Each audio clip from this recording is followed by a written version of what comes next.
Hello. Hello, hello, hello. Check, check. Test, test. Welcome, everybody, to a new installment of Native Sessions here in the wonderful Prince Charles establishment in Berlin.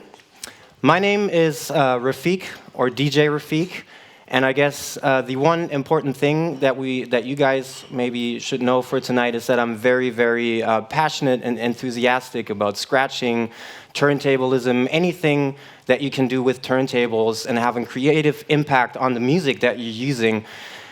I'm very much into that, and for more than half of my life, I've been really involved in these things. Just so you guys know why I'm here talking to you, because we have some other great guests tonight which are going to show you where we're at right now. So my job today is pretty much to show you guys the pillars of turntablism, of scratching, all the things that there are to know, and kind of give you like a little bit of a guide as to where it came from, pretty much where we're at today, and then maybe I hope that we're going to have a chance to explore where we're going in the future, because this is really the most interesting part for us right now, is what are we going to do in the near or even in the distant future, right? So, I think, I just imagine everyone here is probably familiar with the concept of turntablism. Just for those who are not, first of all, before I even get into this, welcome everybody in here. And also, welcome everyone on the live stream, because we're streaming this whole thing live. And if you're checking this live on the stream, you can absolutely be a part of this. And if you have a question, just make sure you put that into the live stream chat, and then the magnificent Carsten Heinmuller back there is going to put these on a screen in front, and we're going to be able to talk about these as well. So don't hesitate to put those in there. All right, so turntablism, what is it? We have on stage here what I would consider, and this is maybe just an opinion, a modern-day turntablist setup, which consists of pretty much similar items that like a classical setup would consist of. We have two turntables, which are exactly the same model that they have been since the 80s. This thing is old. We still love them. They're still the standard. In the middle, we have a battle mixer, which is also something that we know. But these days, we have something like this right here, the Control Z2, which functions as a great battle mixer, but it also has the capability to function as a MIDI controller in ways that you can apply with the techniques of a turntablist. So in short, we're going to get back to that later. We got cue points and stuff here that we can reach really easy while we're actually doing stuff. And then on top of this setup, we have some kind of periphery. Those can always differ. This is not the same every time. I personally use a machine controller because a lot of this stuff is already in the Z2, but it could really be anything. It could be an X1, could be an F1, could be a machine. It's really up to the DJ's taste, and that's going to be very important a little bit later down the road. So this is where we're at right now. But to see where we're at right now and really understand where we're going, I think it's really, really important to know where we came from in the first place. And there is a lot of great information out there. And I just have to give you guys one more disclaimer, and I'll be very blunt about this. One problem that I have with teaching you guys about the history is I wasn't there, you know what I mean? So like, let's be aware of the fact, like I was born in 1982, so this thing has been happening for a long time before I was even on a to-do list.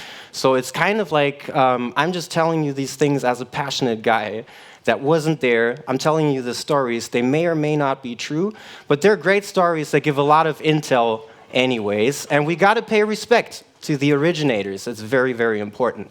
So let's go back and do that a little bit. Boom, we're gonna go back.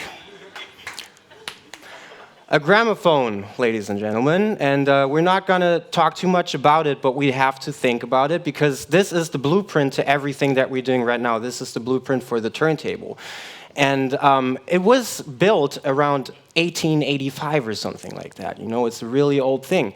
And it hasn't really seen any development for a long, long time until the 1930s, where it's still kind of amazing that people in the 30s were already experimenting in a creative way with a gramophone, which you could call turntablism if you want, in a way. And I'm a bit surprised, if I tell you the truth, because if you look at that thing, it just kind of asks for interaction, in hindsight at least, you know? Like you got everything is open, you put the tone arm on the turntable, you put the tone arm on the record, you know how it works. It becomes kind of apparent that you can manipulate things. And to me, it's kind of astonishing that it took such a long time to pop up, and I'm sure there's reasons for that, but that's not so important.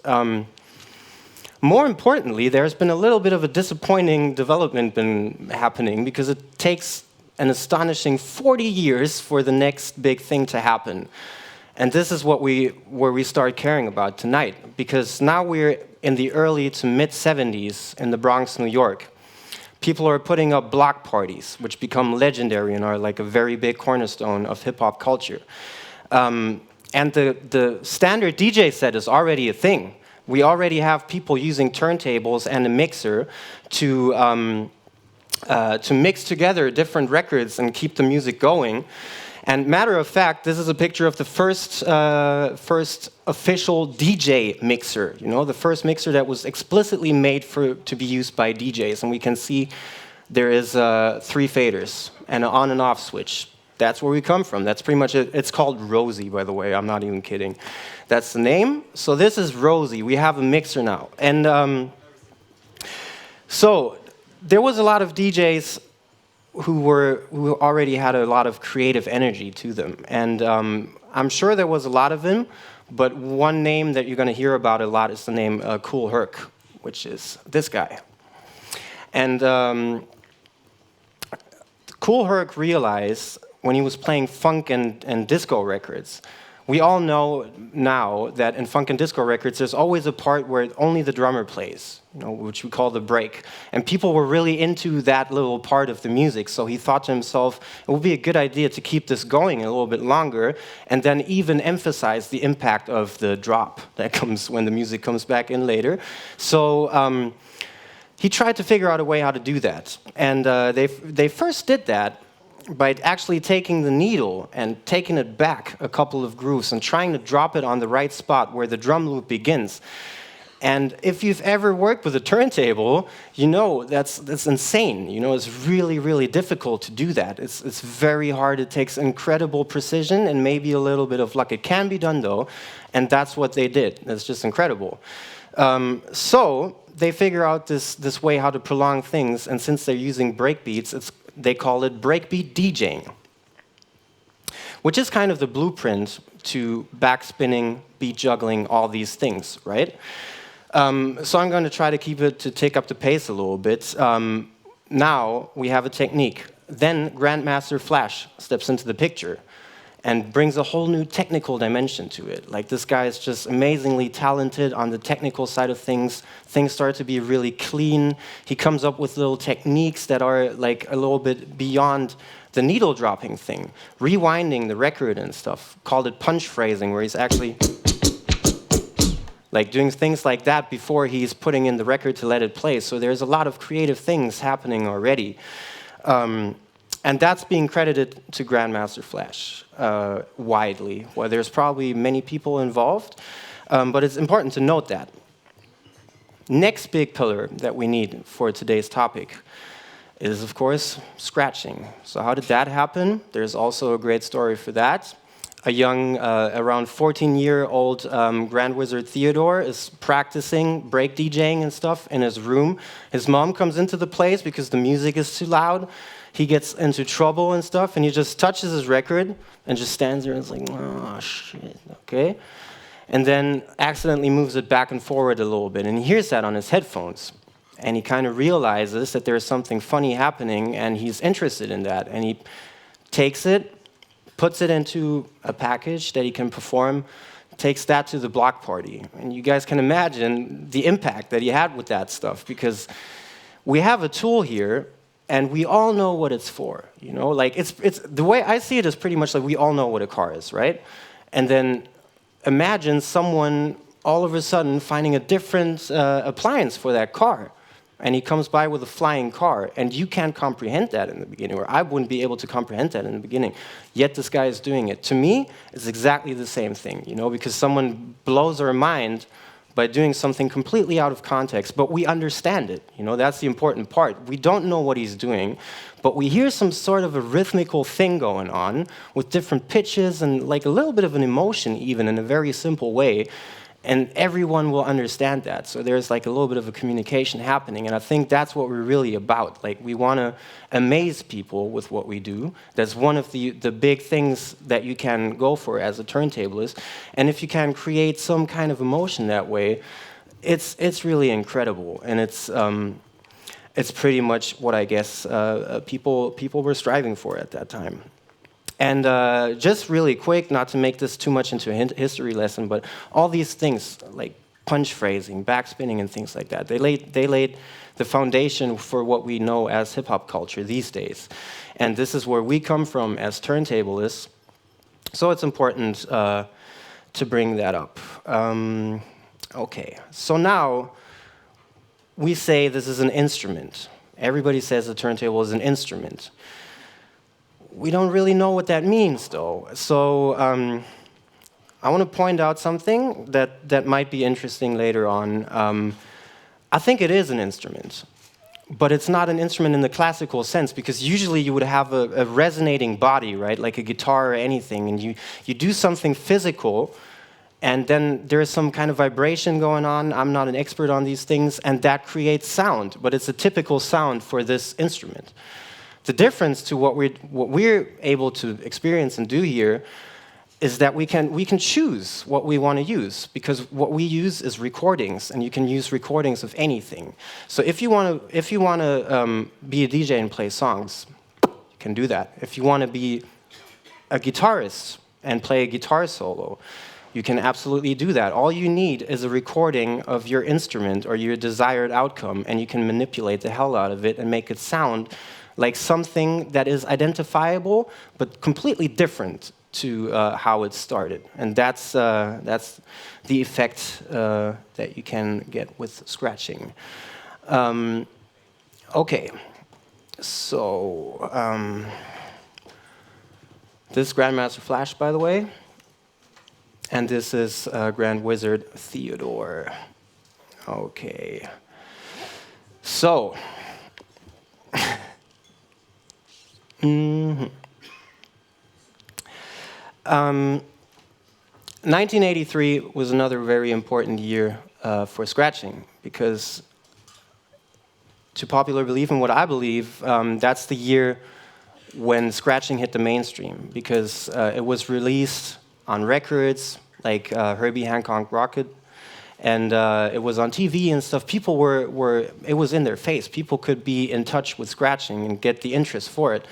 And Rocket is a very interesting song and a very legendary song in the world of scratching, because first of all, it's the first recorded time in history that there's scratches on a major release, but also because it shows you these potentials of scratching that I just told you about. And it's so early in the stage. It's just the early 80s. It has only been around for a couple of years. But here we have Grand Mixer, DST, performing Rocket with Herbie Hancock. And maybe you can keep an eye on the variety that is going on with only 2 scratching techniques, really, or maybe at tops 3. I don't know about you guys. To me, this is crazy, because there's so many things in that one little clip. You know, like it even holds the potential of a turntablist to be playing with a full live band of people who are being considered the greats in music. You know what I mean? To me, that's a big deal, and it's crazy how much variety was already going on, and how much performance and all these things. Like, so much of what we have today has already been around since the very, very early days. And I'm not an expert, but it just seems that's the way it seems to me. So that's fine, by the way, for now. Thanks. At this point, things are very developed. So we have to ask ourselves, like, what is the platform that a DJ has? And then in '85, the DMCs show up, which stands for Disco Mix Club, and it's basically a federation that holds annual world championships for DJs. And since hip-hop and DJ culture is kind of a competitive culture, that made perfect sense, and the 2 things came together. And in '85, when the DMC was established, it was only mixing and stuff, but it only took 1 year for turntablism to step in and take over, because you had guys like DJ Cheese playing melodies and stuff like that, and it was already pretty clear that if you do tricks and stuff like that, then you really probably have an advantage over someone who only mixes. Not that it wouldn't be difficult or anything, but it's just a different craft. So in '85, the DMCs show up and pretty much give a platform to whatever turntablism is at that time, when it's not called turntablism yet. And then it changes further and further. Things get pushed more and more. But one very important thing is probably that in 1988, a DJ called Cash Money brings a different mixer to the competition, which is important for us today, because now we have someone who has an advantage by bringing a different piece of equipment. If I could have the screen again. This is the mixer that he bought. It's the Gemini MX2200, and you can see that it has a fader, which was actually apparently cutting in very fast at the time, so you don't need a lot of movement, which means less movement, you have more time, you can be faster. And you have these little cut switches, so you can use those to switch the signal on and off really, really fast. So of course you get options for new techniques that other people maybe can't even do because they don't have the equipment. And that's an important thing, because progress sometimes comes through equipment. And sometimes it's a little bit of a risk, because you don't know how people are going to deal with it, because we have people who have structured their art for what they've been doing before. Maybe what this thing facilitates is not even desired, because you pride yourself on the way that you're actually doing it, and it's very important to keep that in mind. Because I really believe that it's so important to say, you got all these different things. It's like a bloodline, you got a picture of a bloodline, you start somewhere, but it evolves into way different things, and whoever started the whole thing may or may not be cool with that, but like all these things have a right to exist. But this was crazy, like Cash Money was able to step in. No one was actually complaining about that, because you still needed skill in the end to show people where it's at, and dominated the game. So that was a change that was brought by skill and also by equipment. So that's very important if we want to see how we got here. Okay, so now it's like the end of the 80s, maybe it's even the early 90s. Don't quote me on that. But now, just to make it short, a new technique finds its way into the scene, kind of emerging out of the whole punch phrasing, backspinning thing.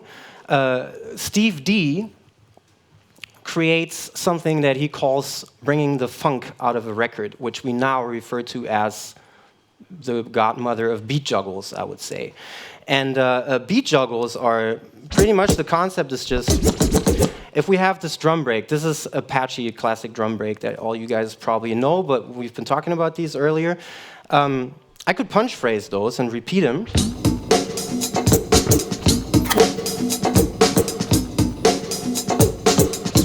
And that's cool, but what Steve did is that he took the sounds, and instead of just repeating them in a bar, he started shifting around the individual hits a little bit and rearranging the structure in a very simple way, like this, for example.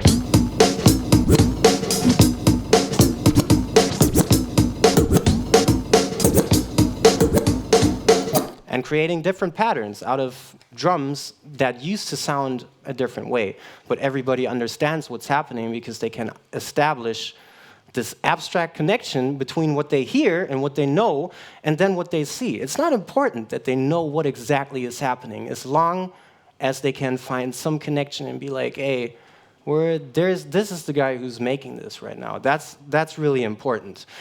So Steve D, in one of my greats as well, and I want to have him speak a little bit and explain what it is in his words. Technique that everyone calls beat juggling is just a way to show off. Do you guys get that? It's just a way to show off. That's what he said. All right, let's see how this keeps going. And and it shows mastery and control over DJing. You know what I mean? There's different aspects of DJing, different techniques. There's scratching, and then there's mixing, and then you have these different elements, and when you combine all of those, it's like one big thing. It's like you have a plate, but if you break it, it's different pieces. Boom. I think that's a great thing to say. If you have a big plate, but it consists of different pieces, if you break them apart, you end up with these different pillars. You got all these different techniques that are very different. You can specialize on them, but if you put them all together in a bowl, you end up with this massive arsenal to get creative with the music that you love. And that's the thing that really fascinates me about scratching and about turntablism and all that stuff. So, to keep it brief, these boundaries get pushed very, very heavily by so many people that are so legendary, and it's very hard to mention them all. Just to mention a couple of them, you got Qbert and Invisible Scritch Pickles. You got Rock Raider and the Executioners, and you got DJ Craze, who's going to be here a little bit later. All right, so these guys push the boundaries of scratching and turntablism to ridiculous levels, and many others do the same thing. But we gotta focus. So in 1995, DJ Babu from the Beat Junkies crew actually coins the term turntablism. So now we have something that we can call it. We can communicate the ideas. Like, I'm a turntablist. This is what I'm doing. And it was used to combine all these things under one roof and to be talking about the same thing, but you can combine all these in there. So things are changing. And now we got another invention also coming up by DJ Babu. You see what I did there? And it's a break record. Now you got a record that contains things that are tailored for a DJ. It's not a record that you buy and you pick up and you flip it, quote unquote. Now it's this thing that was made for you as a DJ. You got scratch sounds really close to each other, and beats and stuff like that. You got everything you need on one record to be scratching for hours. And that is one of these things. Again, like it brings new possibilities, but it also brings responsibilities, because now you can argue, I can do something that I couldn't do before, which is the way that I would always look at things. Like you can combine different scratch sounds into one.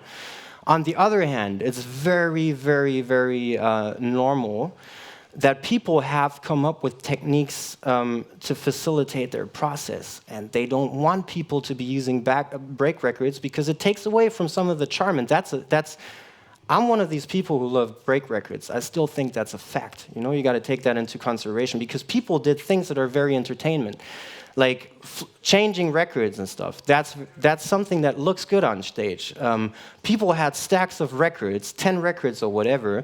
So in order to get to them very fast, they would take off the needle and throw off the record and then put on another and stuff like that. And it was just super fast. So now we have these records.